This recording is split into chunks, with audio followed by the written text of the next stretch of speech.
حضرت عمر فاروق رضی اللہ عنہ کے زمانے میں ایک نوجوان تھا، نیک تھا، مسجد میں جایا کرتا تھا۔ رات کو تو مسجد جا رہا تھا تو ایک عورت نے دعوت گناہ دی۔ ابن عساکر اس کو لکھا ہے، نوجوان تھا، خواہشات تھی، کچھ طبیعت مائل ہو گئی، ابھی ادھر جا ہی رہا تھا، کسی نے آیت پڑھ لی، وَلِمَنْ خَافَ مَقَامَ رَبِّهِ جَنَّتَانِ، جو رب کے سامنے کھڑے ہونے سے ڈر گیا، اللہ اسے 2 جنتیں عطا فرمائے گا۔ واقعی وہ نوجوان ڈر گیا، وہ اتنا ڈرا کہ بے ہوش ہو کر گر گیا۔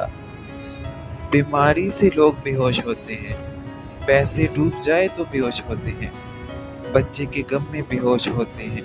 سچ بتاؤ، کبھی خوف خدا سے بھی کسی کو بے ہوش ہوتے دیکھا ہے؟ وہ بے ہوش ہو کر گر پڑا۔ کسی نے اس کے بوڑھے باپ کو بتایا کہ تمہارا بیٹا فلاں جگہ پر بے ہوش ہو کے گر گیا ہے۔ وہ اسے اٹھا کر اس کے گھر لا کے پوچھا، بیٹا کیا ہوا؟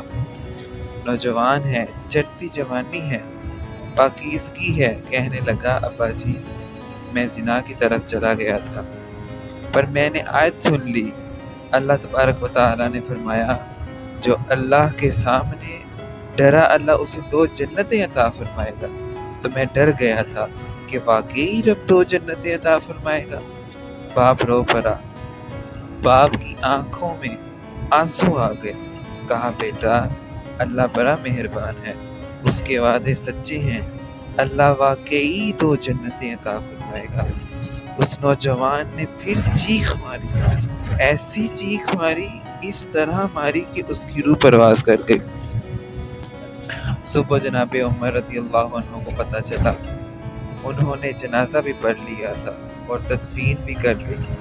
حضرت عمر فاروق رضی اللہ عنہ فرمانے لگے، اتنا نیک نوجوان خوف خدا سے دنیا سے چلا گیا، مجھے کیوں نہیں خبر کی؟ حضرت عمر فاروق رضی اللہ عنہ فرماتے کہ میں نے اس کا جنازہ پڑھنا تھا، میرا شوق تھا کہ میں اس نوجوان کا جنازہ پڑھوں جو اللہ کے خوف سے دنیا سے چلا گیا۔ حضرت عمر فاروق رضی اللہ عنہ فرمانے لگے، وہ قبرستان کہاں ہے جدھر اس نوجوان کو دفن کیا گیا؟